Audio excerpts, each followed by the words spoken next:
할렐루야. 옆에 분들하고 인사합시다. 하나님이 이뻐하는 짓만 합시다.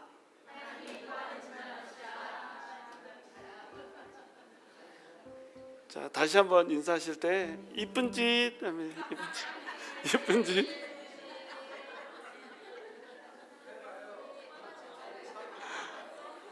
이런 걸 잘해야 됩니다.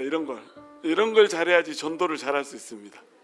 나는 체질이 안 맞아 해도 전도하려면 좀 이런 다시 한번 저기 앙탈을 한번 부려봅시다.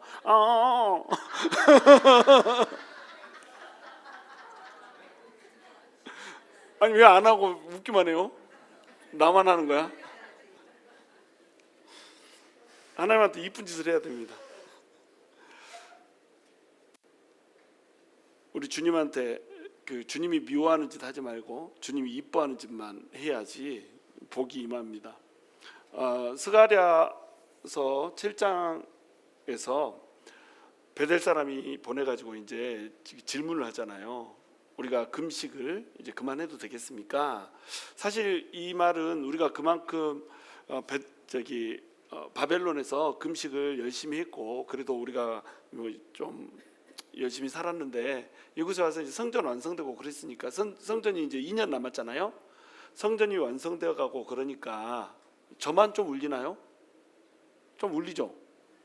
저 하울링을 빼주시죠. 하울 울려요?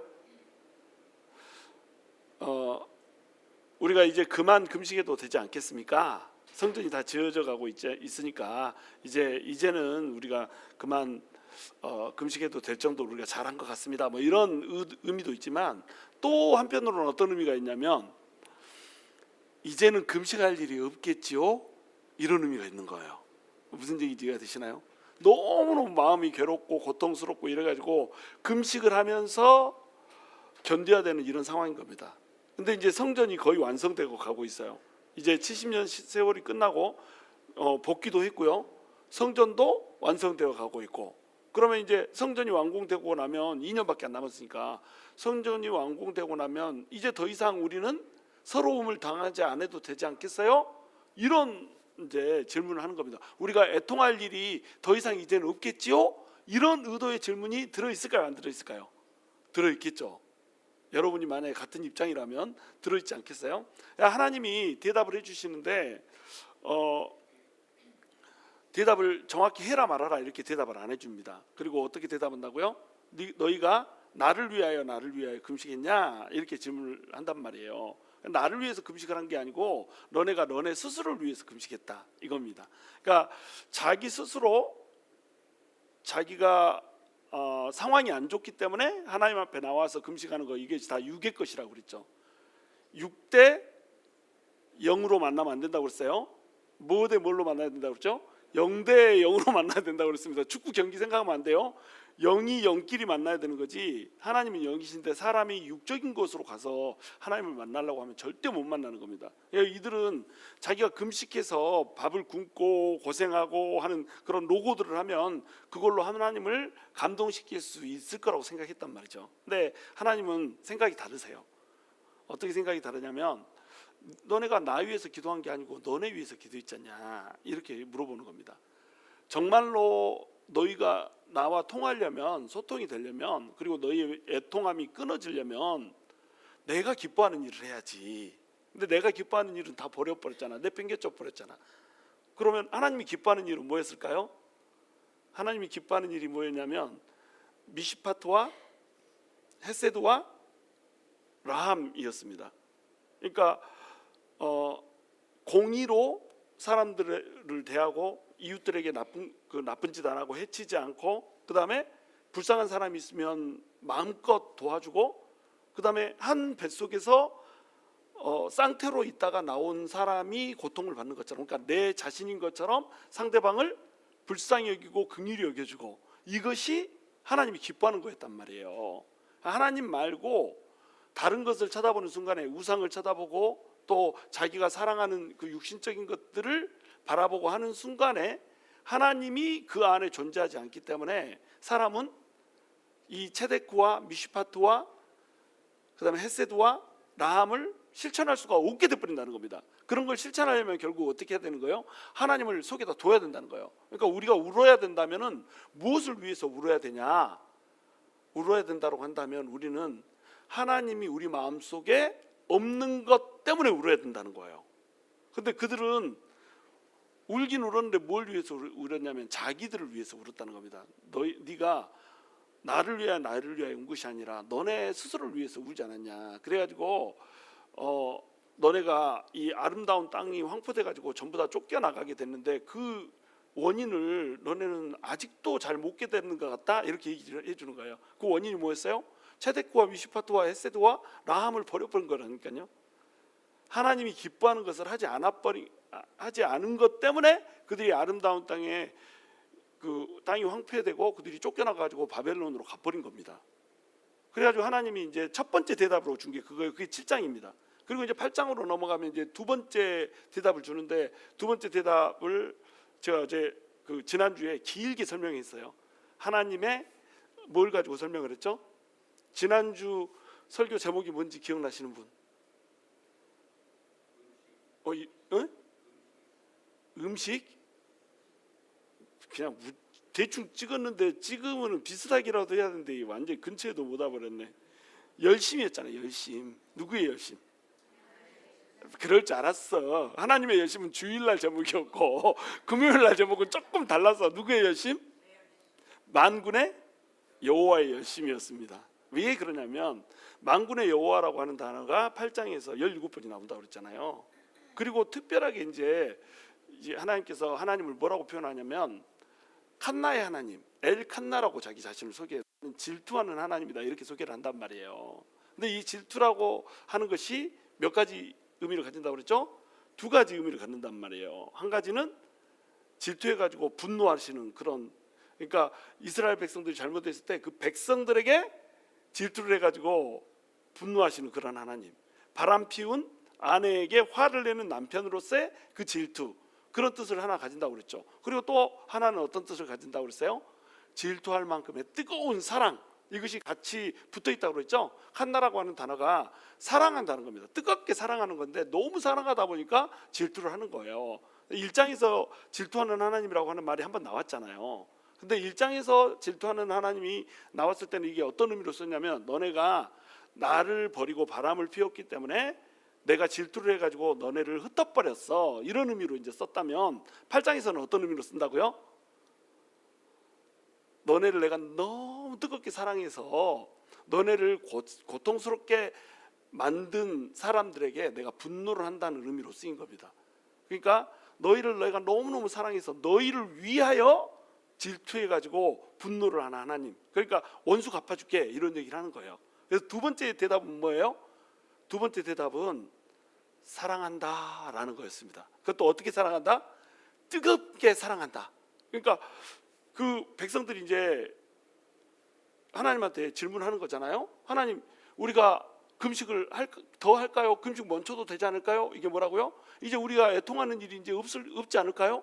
더 이상 이제 애통하는 일은 끝나지 않았을까요?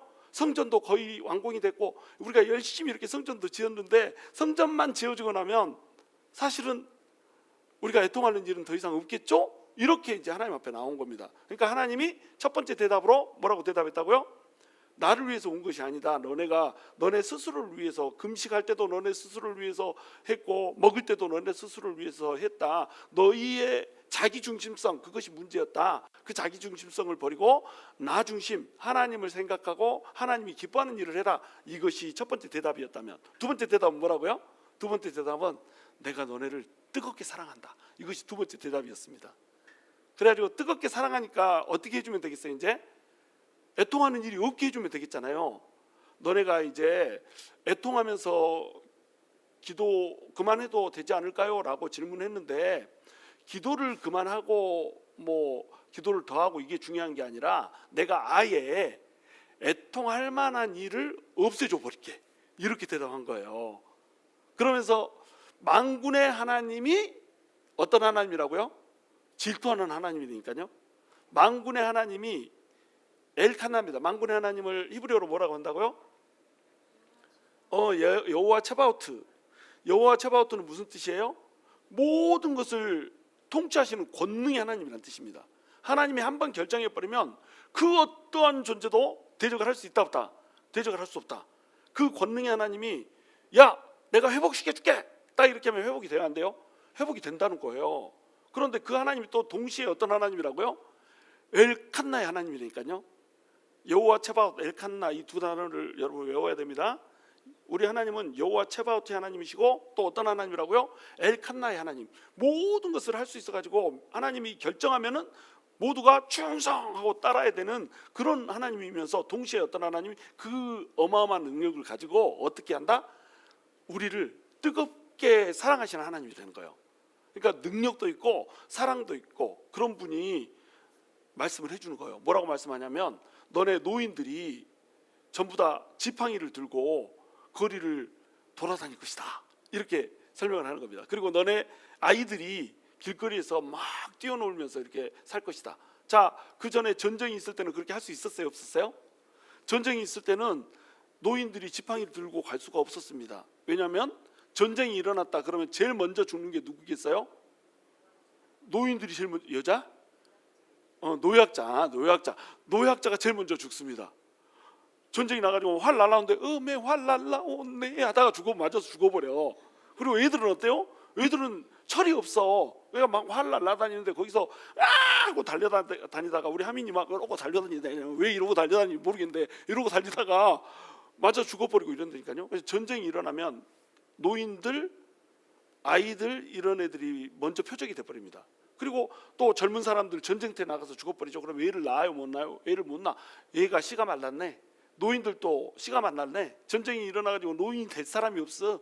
노인이 될 사람이 있어야지 노인이 돼가지고 이게 지팡이를 짚고 다닐 거 아니에요? 숫자도 없는 데다가 노인들이 있어도 전쟁통에는 이렇게 지팡이 짚고 천천히 이러면서 걸어 다닐 수 있어요 없어요? 걸어 다닐 수 없다니까. 애들도 뛰어놀 수가 있어요 없어요? 없다니까. 뛰어놀다가 죽어버려. 그러니까 전쟁통에는 평화가 없는 겁니다.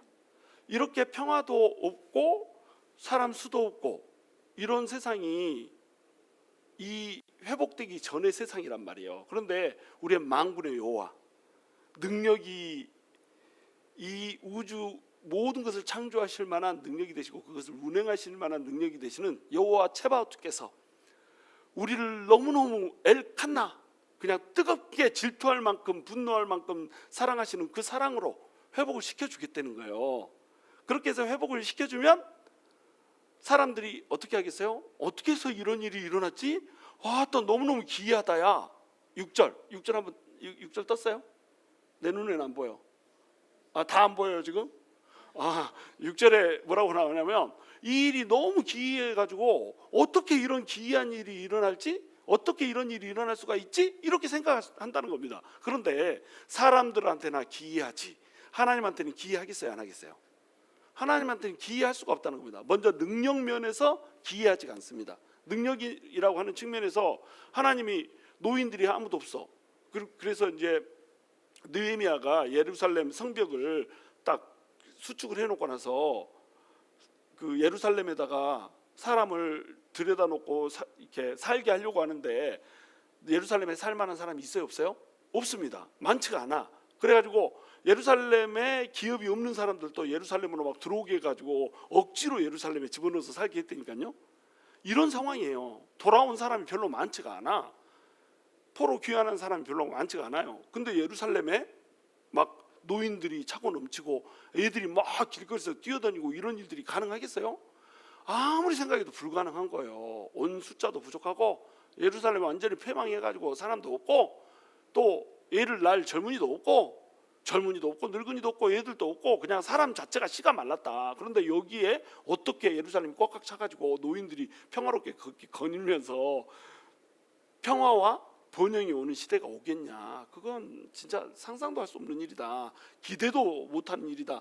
이렇게 생각한다는 겁니다. 근데 하나님 입장에서는 어때요?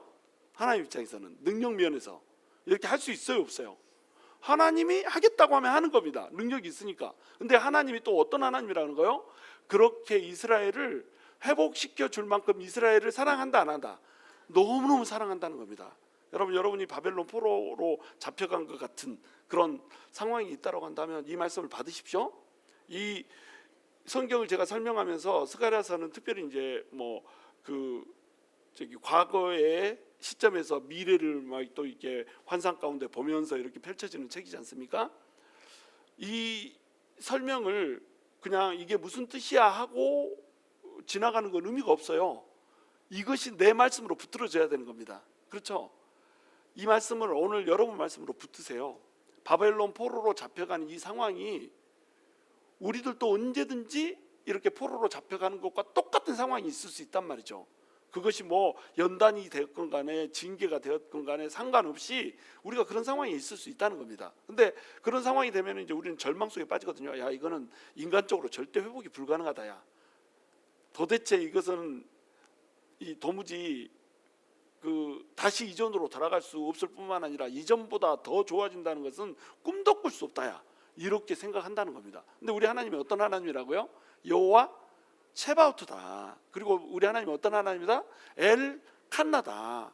그러니까 그 어마무시한 능력으로, 그 뜨거운 사랑으로 우리에게, 자, 너네 이제 회복시켜 줄게. 걱정하지 마라.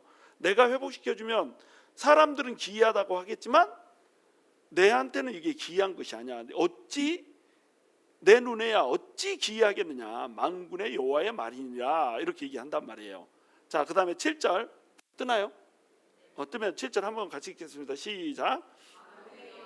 이같이 말하노라. 보라, 내가 내 백성을 해가 뜨는 땅과 해가 지는 땅에서부터 구원하여 내고 인도하여다가 예루살렘 가운데에 거주하게 하리니 그들은 내 백성이 되고 나는 진리와 공의로 그들의 하나님이 되리라. 아멘.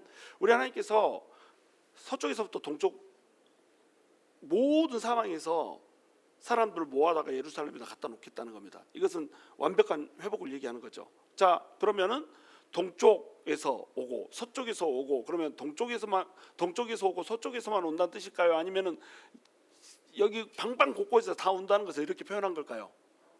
다 온다는 것을 표현한 거지. 안 그러면 안 물어보겠죠.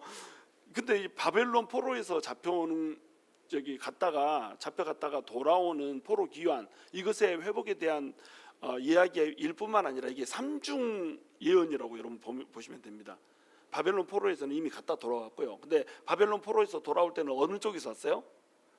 바벨론 쪽 동쪽에서만 왔잖아요. 동쪽에서 북쪽으로 해가지고 이렇게 왔습니다. 그러니까 사실은 이 예언은 바벨론 포로에서 잡혀오는 그 당시에 해당되는 예언이면서 동시에 보다 궁극적으로는 나중에 로마 시대 이후에 다시 돌아오는 그런 것을 얘기할 수 있어요. 그리고 세 번째로는 온 사방 방방곡에서 예수를 믿고 이제 예루살렘, 영적인 예루살렘, 다시 얘기해서 하나님을 믿는 백성이 돼가지고 돌아오는 그것을 예언하는 삼중 예언이란 말이에요. AD 70년에 로마에 의해서 이 예루살렘이 완벽하게 무너져 버리잖아요. 그리고 AD 70년에 어떻게 돼 버립니까? 로마에 무너진 다음에 유대인들이 디아스포라가 돼가지고 전부 다 흩어져 버리잖아요. 그죠? 이건 다 아시죠? 유대인들이 전부 다 뿔뿔이 흩어져 버렸습니다. 그래서 나라를 잃고 유대인들이 몇 년을 헤맸어요? 2000년 헤맸잖아요. 그래가지고 언제 독립이 됩니까? 1948년에 독립이 되잖아요. 근데 1948년에 이게 독립이 될 때 이스라엘이 아주 민족 자체가 없어져 버리다시피 했습니다. 2000년 우리는 36년 일제치하에 있었는데도 독립을 할 수 있을까 이랬잖아요. 도무지 가망이 안 보였잖아요. 근데 2000년을 흩어져 있을 때니까요. 2000년 흩어져 있던 민족들이 다시 예루살렘으로, 이스라엘로 모여들 수 있다 없다. 우리 생각으로는, 인간적인 생각으로는 이게 가능하지 않습니다. 그리고 모여들자마자 전쟁이 일어났잖아요. 아랍 6개국과 이렇게 그 유대인들 사이에 전쟁이 일어났잖아요. 이스라엘 사이에 전쟁이 일어났는데 누가 이겨버렸습니까? 이스라엘이 이겨버렸습니다. 이게 비행기만 뜨면은 이게 지도국 미사일 밑에서 막 쏘는 그 미사일이 하도 대공포 그게 발달이 돼가지고 비행기만 뜨면은 전부 다 격추시킬 수 있었거든요. 근데 이스라엘이 쓴 방법이 뭔지 아세요? 조공 비행을 해버렸습니다. 거의 땅에 닿듯이 낮게 날아가지고, 그러면 레이더망이 안 걸리잖아요. 그래가지고 이겨버렸다니까요. 글쎄. 그래가지고 독립을 해버렸습니다. 이것은 상상도 할 수 없었던 일이에요. 2000년 동안 흩어져 있던 민족이 독립을 한다. 지금도 상상할 수 없는 일입니다. 이게 벌어져 버렸어요. 그대로 일어나 버렸습니다. 그리고 이제 사람들이 막 북쪽, 남쪽, 서쪽에서 막 몰려오잖아요. 러시아에서만 얼마나 많은 그 유대인들이 밀려들었어요. 그리고 지금도 이제 그걸 뭐라고 부르죠? 알리아 운동이라고 부르잖아요. 알리아 운동. 그래서 야, 유대인들이 빨리 모이라고 알리아스 그래가지고 알리아 운동이 된 거잖아요. 이거 진짜로 들으면 안 됩니다. 농담이에요. 웃고 넘어가야 되는데. 하여튼 이렇게 여기저기서 막 사람들이 모여가지고 지금 다시 유대인들의 회복운동이 일어나고 있단 말이에요. 그러니까 2차적으로는 그걸 얘기하는 겁니다. 실제로 이것이 역사적으로 실현이 됐어요. 그리고 3차적으로는 어떻다고요? 그리스도 왕국이 예수를 믿는 모든 영적인 이스라엘들이 영적인 예루살렘으로 모이는 그런 일들이 있을 것이라고 하는 것, 그것을 예언하고 있다라고 하는 거예요. 자, 그런 일들이 있다라고 지금 예언을 해주면서 이제 8절에 보시면 나는 진리와 공의로 그들의 하나님이 되리라 이렇게 얘기했죠. 하나님께서 뭘로 다스린다고요? 진리와 공의로 다스린다는 겁니다. 이 에메트와 그 다음에 미시파트로 다스린다는 거예요. 진리로 다스린다는 건 무슨 뜻입니까? 이 세상은 진리가 없습니다. 거짓입니다. 전부 다 속임수로 다스리고 부정으로 다스려요. 근데 우리 하나님이 다스리는 왕국은 어떤 왕국이라는 거예요? 진리로 다스린단 말이에요. 그리고 공의로 다스린다는 겁니다. 어떤 그 속이고 부정하고 자기 유익을 위해서 가르치고 다스리고 이렇게 하는 게 아니고 정말로 옳은 것은 옳게 그른 것은 그렇게 판단하면서 그렇게 하나님께서 이 다스리는 그런 하나님이 되겠다는 거예요. 9절 함께 읽습니다. 시작. 만군의 여호와가 이같이 말하노라. 만군의 여호와의 집 곧 성전을 건축하려고 그 지대를 쌓던 날에 있었던 선지자들의 입의 말을 이날에 듣는 너희는 손을 견고히 할지어다. 자, 드디어 나왔어. 답답해 죽을 뻔했는데. 자, 이렇게 하나님께서 이스라엘 백성들을 회복을 해주는데, 하나님께서 이스라엘 백성들을 회복해 주는 게 이스라엘 백성들이 뭔가 잘했기 때문이에요? 아니면 하나님의 전적인 은혜 때문이었어요? 하나님의 전적인 은혜 때문이었습니다. 이스라엘 백성들이 뭔가 잘한 게 아니었어요. 70년 동안 징계를 주겠다고 약속을 하셨고 70년 시간이 지났기 때문에 하나님이 이스라엘 백성들을 다시 고토로 돌아오게 만드셨던 거예요. 전적인 하나님의 은혜입니다. 구원에다가 이 인간은 한 방울의 공력도 더할 수가 없어요. 구원은 뭘로 이루어진다? 하나님의 전적인 은혜로 이루어지는 겁니다. 그렇다고 해서 우리 공력이 의미 없다는 얘기는 아니에요. 우리가 하나님께서 구원해 주셨으면 그 구원한 값에 맞게 살아야 되는 게 맞죠. 그리고 사람이 악을 행하면 악에도 무게가 있고요, 선을 행하면 선에도 무게가 있습니다. 어떤 사람은 더 악한 사람이 있고 어떤 사람은 더 선한 사람이 있고 이렇습니다. 그리고 하나님은 지식의 하나님이라 그 행동을 달아보세요. 전부 다 달아보시고 그 행동으로 보응을 하십니다. 그런데 구원이라고 하는 것은 하나님의 영광에 이르지 못하는 사람을 하나님의 영광에 이르게 해주는 거잖아요. 그러니까 하나님의 영광이라고 하는 100% 영광에 사람이 도무지 도달할 수가 없는 거예요. 어떤 사람은 99% 착하고요, 어떤 사람은 1% 착하고요. 그러면 99% 착한 사람이 마치 자기가 자기 스스로 구원을 이룰 수 있는 것처럼 이렇게 생각하잖아요. 근데 그렇지 못하다는 겁니다. 왜냐하면 하나님의 커트라인이 100점이기 때문에. 그러니까 구원은 아무리 잘난 사람이라고 할지라도 자력으로 얻을 수가 있어요, 없어요? 자력으로 얻을 수가 없습니다. 구원은 무조건 하나님의 은혜입니다. 사람의 공력이 더 있고 없고 차이가 있을 수는 있지만 그 공력이 구원에다가 영향을 미칠 수 있다 없다? 미칠 수가 없다는 거예요. 무조건 구원은 하나님의 은혜, 전적인 은혜로 된다라고 하는 거예요. 근데 성전을 건축하고 그 지대를 쌓던 날에 있었던 선지자들의 입의 말을 이날에 듣는 너희는 손을 견고히 할지어다 이렇게 얘기했잖아요. 하나님께서 이스라엘 백성들을 돌아오게 해줬단 말이에요. 돌아오게 해주고 돌아오게 한 목적이 뭐였어요? 성전 재건이었잖아요. 성전을 다시 짓게 하려고 돌아오게 했습니다. 근데 그 사람들이 돌아오고 나서 성전을 지으려다 보니까 뭐가 없었어? 돈이 없었습니다. 돈이 부족했어. 그리고 누가 반대를 했어요? 반대 세력들이 반대를 했습니다. 그래가지고 어마어마하게 많은 대적들이 반대를 하고 혼자만 웃는다. 이게 웃으라고 한 얘기인데 혼자만 웃어 지금. 어마어마하게 많은 대적들이 공격을 하고 그 다음에 돈도 없고 이러니까 우리 집을 아름답게 지을 돈은 있지만 성전을 멋지게 짓고 막 이럴 돈은 우리가 없고, 지금 뭐 대적들도 많고 이러니까 포기해야겠다 이렇게 생각을 한 거예요. 근데 이렇게 생각하면 돼요, 안 돼요? 안 된다는 겁니다. 여러분, 우리가 지금 우리 교회 건축하느라고 리모델링이지만 리모델링 하느라고 100만 불 정도 돈이 들어가게 생겼잖아요. 스프링클러까지 해가지고 100만 불 정도 들어갑니다. 그러면 100만 불이라는 돈이 어디서 나와요? 100만 불이 땅에서 나와? 하늘에서 나와? 100만 불이 애기 이름도 아니고 우리 돈 없잖아요. 돈 한 푼이라도 모아야 되는 상황이잖아요. 근데 우리 스리랑카 오늘 아침에도 제가 저기 성화영 선교사님 거 메시지 보내드렸지만 난리도 아닙니다. 뭐 600명 이상이 죽었고요. 그 다음에 성도들 중에서도 많은 사람이 같이 암송 구절을 외우던 아이도 죽었고, 그 다음에 집사님도 죽었고, 함께 교회를 건축했는데 교회 한 달 전에 건축한 교회가 흔적 없이 날아가 버렸습니다. 15피트 정도 되는, 15m였던가 그 정도 되는 물살이 와가지고 다 쓸어버렸어요. 자, 그러면 우리가 급해요? 그들이 급해요? 그들이 급합니다. 근데 우리가 하나님의 헤세드를 품지 못하면 어떻게 하냐면, 우리도 돈이 없는데요? 우리가 먼저 아니에요? 이렇게 된다는 거예요. 근데 우리가 먼저 아니에요? 우리도 돈이 없는데요? 그래가지고 우리가 먼저 챙기잖아요. 그러면 우리 상황이 좋아지는가? 그렇지 않습니다. 여러분, 그 원리를 아셔야 돼요. 우리가 5,000불 이번에 보냈잖아요. 2,890불이 모금이 돼가지고 5,000불을 보냈습니다. 믿음으로 5,000불은 모금이 될 거야 하고 5,000불을 보냈는데, 이번 주에 세상에 딱 헌금이 돼서 왔는데 5,000불 넘어선 거예요. 5,200불이 된 겁니다. 그래갖고 왔다 200불 더 보내야 된다니까. 근데 이번에도 그걸 믿음으로 또 보내면 어떻게 되겠어요? 또 그거 하는 사람들이 있다니까요. 이게 우리 교회의 파워입니다. 우리 교회 성도가 별로 되지 않지만 우리 교회도 돈이 없지만, 우리 교회도 건축할 돈 때문에 이렇게 막 머리 아프고 이렇지만, 여기가 더 급하니까 여기다 보내줍시다 그러면 성도들이 우르르 우르르 해가지고 보내버려.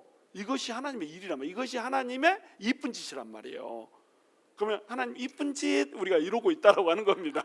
이쁜 짓 이러고 있다는 거예요. 이걸 하나님이 기뻐한다는 겁니다. 이스라엘이 망한 이유가 체데크와 헤세드가 없어서 망한 거거든요. 라함이 없어서 망한 거거든요. 근데 우리는 지금 체데크로 사람들을 대하고 있단 말이에요. 헤세드로 사람들을 대하고 있고, 라함으로 마치 내 일인 것처럼 가슴 아파하면서 대하고 있단 말이에요. 이것을 하나님이 어떻게 하신다고요? 이걸 하나님이 기뻐하신다니까요. 이렇게 되면은 상황이 안 좋아지는 것이 아니라 더 좋아져 버립니다. 그래가지고 하나님이 권고하는 말이 있어요. 그게 뭐냐면, 선지자들의 입의 말을 이날에 듣는 너희는 손을 경고해야 할지다. 선지자들이 뭐라고 얘기하냐면, 성전 지어라. 16년 동안 너네 집만 화려하게 하고 성전을 안 짓는다는 게 말이 되냐? 너네가 이 땅으로 돌아온 이유가 뭐냐? 성전을 짓고 나서 하나님이 임재하시는 그런 나라를 만들자고 성전을 지은 것이 아니냐? 그러니까 성전을 지어라 이렇게 명령을 했단 말이에요. 누가요? 학개하고 스가랴가. 학개하고 스가랴가 이렇게 막 얘기를 하니까 그 사람들이 그렇지 16년 동안 우리가 정말로 정신이 나갔었나 보다, 열심히 성전을 지어야겠네 하고 성전을 짓기로 결심을 했습니다. 결심하고 나서 한 5개월 정도가 지났어요. 재료를 막 모으고 이래가지고 성전을 짓기 시작한 지 5개월 정도 딱 지나갔는데, 5개월이 지나니까 어떻게 해버렸어요? 하나님이 스가랴한테 환상을 보여줘 버렸다니까요. 그것이 8가지 환상입니다. 그리고 한 1년 반 정도가 더 지났습니다. 이제 2년째가 지났어요. 그러고 나서 2년째 지났을 때 어떤 사람이 와가지고, 우리가 더 금식을 할까요 말까요? 우리가 이제는 더 애통하지 않아도 되지 않을까요? 더 이상 애통할 일이 안 생겼으면 좋겠는데 하나님 어떤가요? 이렇게 질문하고 왔다니까요. 그러니까 하나님이 뭐라고 대답하세요?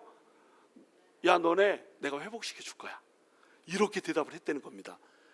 성전을 짓겠다라고 딱 마음을 먹는 그 순간에 하나님께서 환상을 보여주셨고요. 성전을 열심히 지어가고 있는 그 2년이 지난 후에 하나님께서 어떻게 하셨다는 거예요?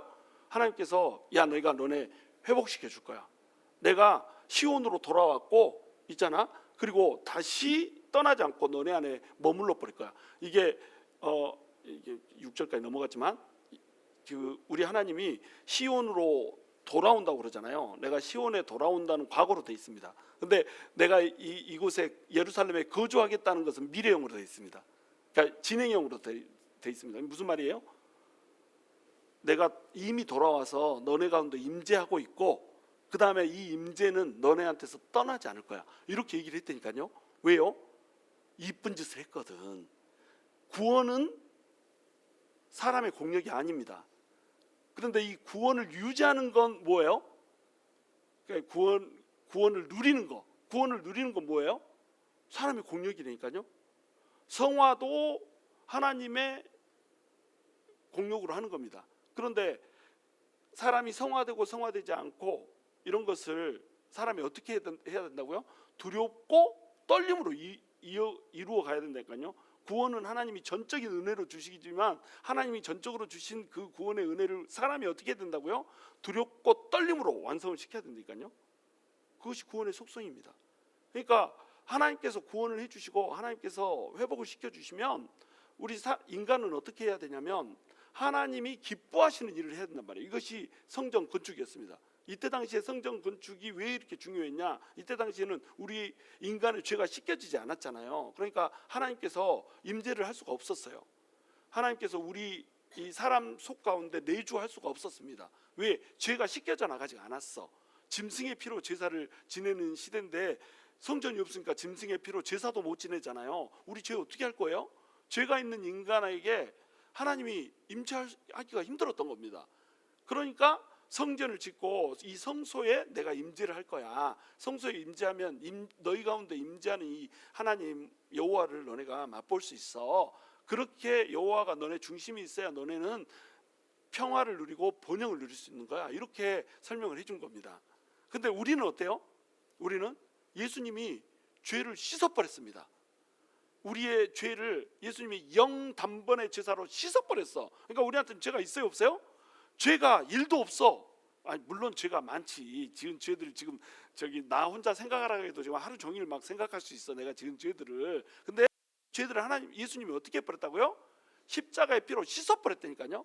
씻어버리니까 예수님이 어떻게 할 수 있었습니까? 성령님을 우리한테 보내주셔가지고 성령님이 우리 안에 내주할 수 있게 돼버린 겁니다. 성령님이 우리 안에 내주하고 또 성령님이 우리 위에 임재해버릴 수가 있게 된 거예요. 성령님이 강력하게 임재를 해서 떠나지 않게, 내가 이미 너네 속에 들어왔고 나는 영원히 너네한테 떠나지 않을 거야. 똑같죠.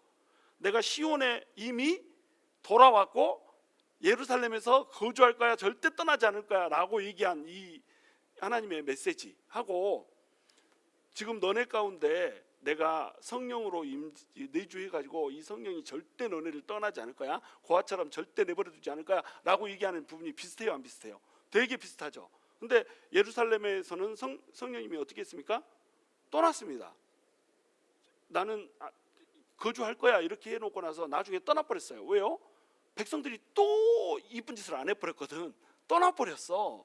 근데 예수님이 오신 다음에는 어떻게 돼요?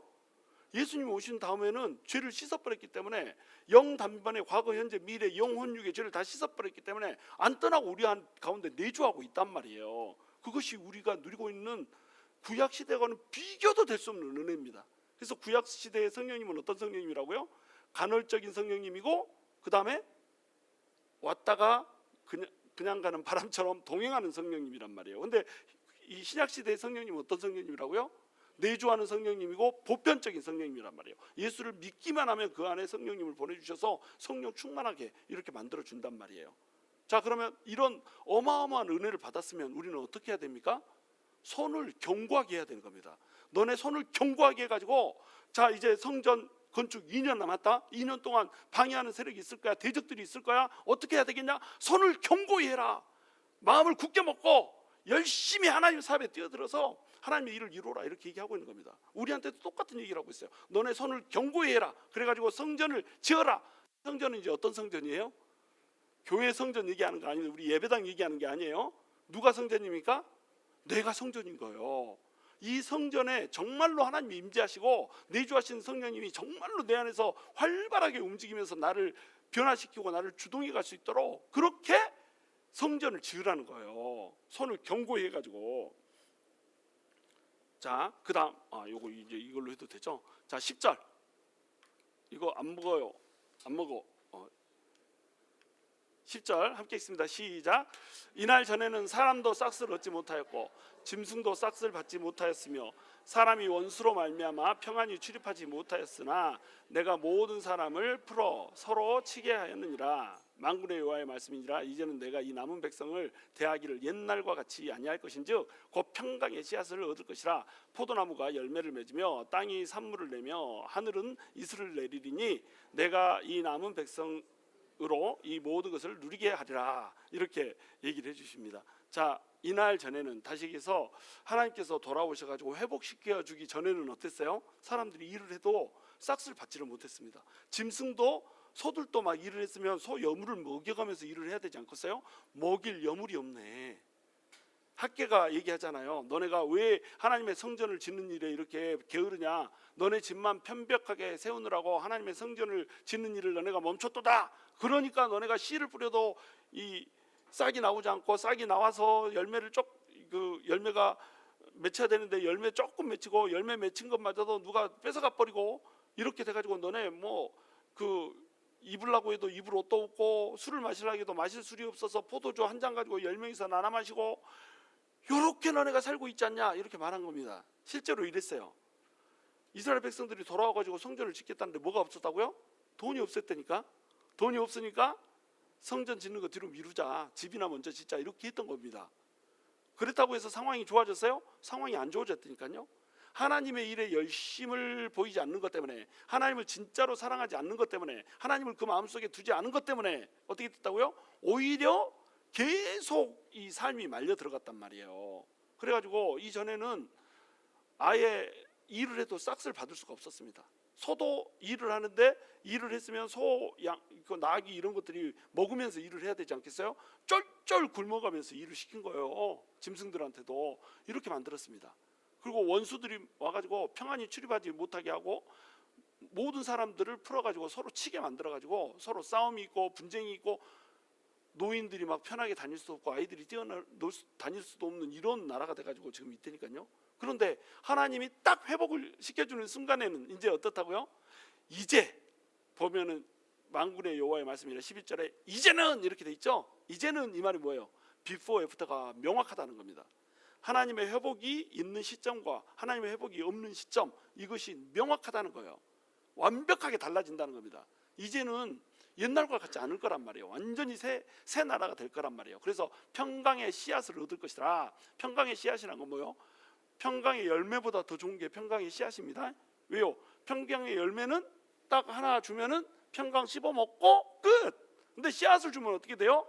이거 심어 놓으니까 그냥 계속 열매가 맺히는 거예요. 그래서 평강의 열매들이 계속해서 너네가 맺힐 수 있게 내가 이 평강의 종자씨를 주겠다, 이렇게 얘기했다니까요. 그래서 너네한테 이제 평강이 올 거야. 평강이 없었지, 평화가 없었지, 샬롬이 없었지, 내가 샬롬 줄게. 포도나무가 열매를 맺히고 땅이 산물을 내고 하늘은 이슬을 내리리니. 이 이스라엘 땅이 어떻게 생긴지 아시죠? 이스라엘 땅은 평지가 있습니다. 평지가 있고, 그 다음에 뭐가 있어요? 평지가 있으면 이제 뭐 올라가야지. 뭐가 있어? 산지가 있습니다. 산지가 있고, 산지가 있었으면 이제 내려가야지. 이 골짜기가 있어. 골짜기가 있으면 이제 내려갔으니까 다시 어떻게 되죠? 올라와야지. 올라와가지고 또 이제 산지가 있는 겁니다. 이렇게 생겼어요. 그리고 그 밑으로 쭉 내려갔더니 밑에는 뭐가 있어요? 광야가 있어. 이렇게 생겨먹은 것이 이스라엘 땅이다. 그 골짜기가 얼마나 깊어요? 해발 마이너스 200m에서 마이너스 400m요. 물을 퍼 올릴 수가 있어요, 없어요? 물을 퍼 올릴 수가 없어. 그러니까 하늘에서 비가 내려오지 않으면, 하늘에서 이슬이 내려오지 않으면 이스라엘 땅은 먹고 살 수가 없는 겁니다. 나일강은 애굽은 그렇잖아요. 이집트는 나일강이 있어가지고 펌프질 해가지고 발로 막 페달질 해가지고 농사지어서 먹고 살 수 있어요. 그런데 이스라엘은 강이 요단강도 빼짝 마른 강인지 아시죠? 물도 잘 흐르지 않는 요단강, 그것도 너무 낮아가지고 물을 퍼올릴 수 없는 강이라니까요. 어디서 물을 갖다가 농사를 지을 거야? 어디서 가뭄때가 되면은 초목이 나게 이렇게 만들어 줄 거야? 방법이 없는 거예요. 그러니까 이스라엘 백성들은 어떻게 하고 살아야 돼요? 하늘만 올려다보고 살아야 됩니다. 하늘에서 언제 비가 내리나 이렇게 하고 살아야 된단 말이에요. 비가 내리지 않으면 살 수가 없습니다. 그리고 비가 안 내릴 땐 또 뭐가 내려요? 여기 건기 우기가 있잖아요. 건기 우기가 있는데, 건기 때는 뭐가 내려가 되겠어요? 이슬이 내려야 되니까요. 밤새 이슬이 내려야지 곡식들이 싹을 틔우고 열매를 맺고 막 이렇게 해서 먹고 살 만한 땅이 되는 겁니다. 그러면 훨씬 다른 땅보다 더 적합거리 흐르는 좋은 땅이 된단 말이에요. 이것이 이스라엘 땅이었습니다. 이제 하늘이 닫혀가지고 이슬도 안 내리고 막 이랬었는데 내가 이제 이슬을 매일 내려주겠다 이거죠. 내가 이 남은 백성으로 이 모든 것을 누리게 할 것이다. 13절 함께 읽습니다. 시작. 유다 족속아 이스라엘 족속아 너희가 이방인 가운데서 저주가 되었으나 이제는 내가 너희를 구원하여 너희가 복이 되게 하리니 두려워하지 말지니라 손을 견고히 할지니라. 자, 2026년 말씀은 너희가 복이 되게 하리니 이게 2026년 말씀입니다. 너희가 복이 될 것이다. 그래서 바라크 뭐 저기 지금 스포할 수 없어. 나중에 재미없어지니까 바라크가 이 2026년에 주제가 될 겁니다. 근데 바라크에 두 가지 의미가 있는 것이 아시죠? 하나님께 찬양한다는 의미가 있고요. 또 하나님께서 굽어 살펴가지고 우리에게 복을 준다는 의미가 있습니다. 하나님께서 일방적으로 우리에게 복을 주십니다. 복을 받으면 우리는 어떻게 해야 됩니까? 하나님을 찬양해야 됩니다. 이 쿵짝이 딱 맞아야 돼. 이것을 뭐라고 그래요? It takes two to tango 이렇게 부르는 겁니다. 탱고를 치려면 몇 명이 필요하다? 2명이 필요하다. 탱고 혼자 추면 안 되잖아. 그러면 사이코라고 그러지. 3명이서 치면 탱고가 안 나와. 그죠? 2명, It takes two to tango요. 자, 이제 저주가 되었었어요. 그 전에는 이방인 가운데서 너네는 저주받았구나 이렇게 했는데 이제 하나님께서 구원하셔가지고 복이 되게 하겠다는 거예요. 너네는 이제 복이다야. 저주인 줄 알았는데 저주가 아니라 너네가 축복이네 이렇게 만들어 주겠다는 겁니다. 그러니까 뭐 하지 말라고요? 두려워하지 말라. 두려워하지 말라고 얘기합니다. 두려워하지 말고 손을 어떻게 하라? 견고하게 하라. 겁내지 말고 지금 네가 하고 있는 그 사업, 하나님의 사업을 열심히 해라. 두려워하지 마. 내가 다 채워줄 거야. 이렇게 하면서 하나님 사업을 열심히 하라고 얘기합니다. 여러분 두려워하지 말라가 성경에 몇 번 나오지 아십니까? 365번 나옵니다. 잡지식이 많어. 365번 나옵니다. 그러니까 하나님이 매일 하루에 한 번씩 어떻게 얘기하고 있어요? 두려워하지 말라 얘기하고 있는 거란 말이에요. 인간에게 두려움이라고 하는 거 이것은 본성적인 겁니다. 인간이 맨 처음 쫓겨날 때 어떻게 했어요? 너 어딨냐 그랬더니 내가 두려워 숨었나이다 이렇게 하잖아요. 처음부터 인간은 죄를 짓고 도망가는 순간부터 두려웠습니다. 두려움은 인간의 본성이에요. 근데 우리 하나님은 뭐라고 그랬어요? 두려워하지 말라라고 얘기합니다. 왜요? 하나님을 신뢰한다면 두려워할 수 없는 겁니다. 왜? 우리 하나님은 어떤 하나님입니까? 여호와 체바오트고 우리 하나님 또 어떤 하나님이세요? 엘칸낫이니까.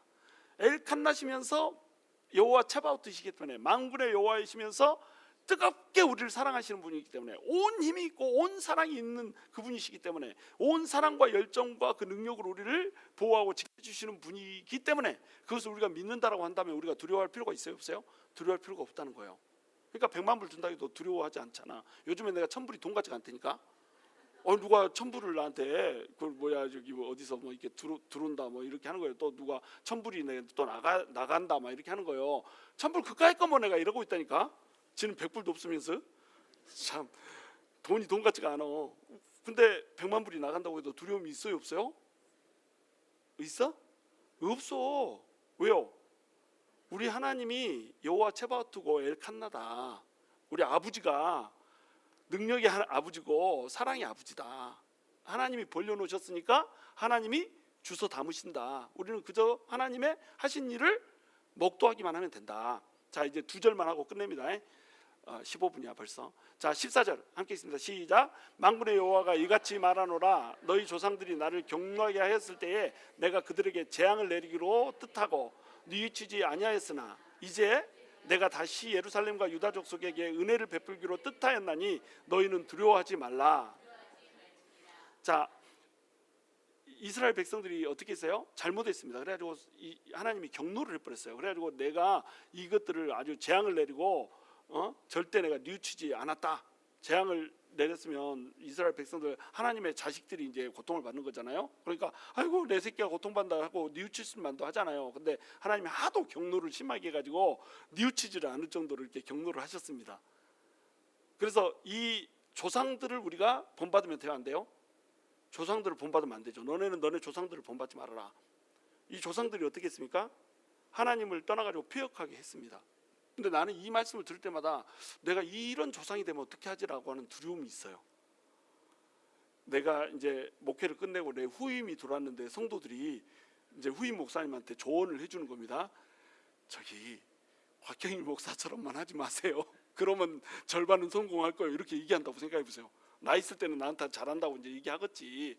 아유 그동안 수고하셨습니다. 잘했습니다. 이렇게 얘기하겠지. 나 있을 때는. 근데 나 없을 때는 후임 목사님한테 가가지고 고개 절레절레 하면서 그렇게만 하지 말아주세요. 이렇게 하는 목사가 돼 있다고 내가 생각을 해보세요. 끔찍하잖아요. 여러분 우리가 생명샘 교회를 이루고 있는데 이제 막 그 젊은 사람들이 청년들이 막 들어오기 시작하고 막 이랬어요. 그런데 하는 꼬락서리를 보니까 이것이 도대체 믿음의 선배인지 아닌지 알아볼 수가 없어. 보고 배울 것이 한태기도 없네. 우리 아들들이 막 믿음이 좋아져가지고 그냥 믿음이 너무너무 막 훌륭해가지고 부모들을 딱 보는데 부모한테 배울 건딱지가 있어 없어? 배울 건딱지가 하나도 없어. 이렇게 돼버리면 어떻게 되겠어요? 우리가 조상들이 욕하지 않을 조상이 돼야 이게 후손들이 우리를 욕하지 않을 후손이 돼야 됩니다. 믿음의 본을 보이는 그런 믿음의 선배들이 돼야 돼요. 조상들을 보고 이렇게 하나님이 화를 냈다. 자 그런데 너네는 어쩌냐 이거죠. 근데 15절에 조상들이 그렇게 해가지고 내가 격노하고 너네 저승들하고 별 다를 것도 없고 그러나 내가 전적으로 은혜를 베풀어 주기로 뜻을 세워버렸다는 거예요. 자 하나님이 구원을 해주시고 하나님이 건져주시는 이유 뭐 때문이라고요? 하나님이 은혜를 주기로 작정을 해버렸습니다. 우리도 마찬가지예요. 하나님 떠나서 하나님을 아예 알지도 못하고 예수님에 대해서 아예 알지도 못하고 이렇게 살아왔잖아요. 그런데 어느 날 갑자기 예수님을 알게 돼버렸습니다. 우리가 똑똑해서 예수님을 믿게 된 거예요? 아닙니다. 하나님이 전적인 은혜로 우리를 건져줘 버렸어.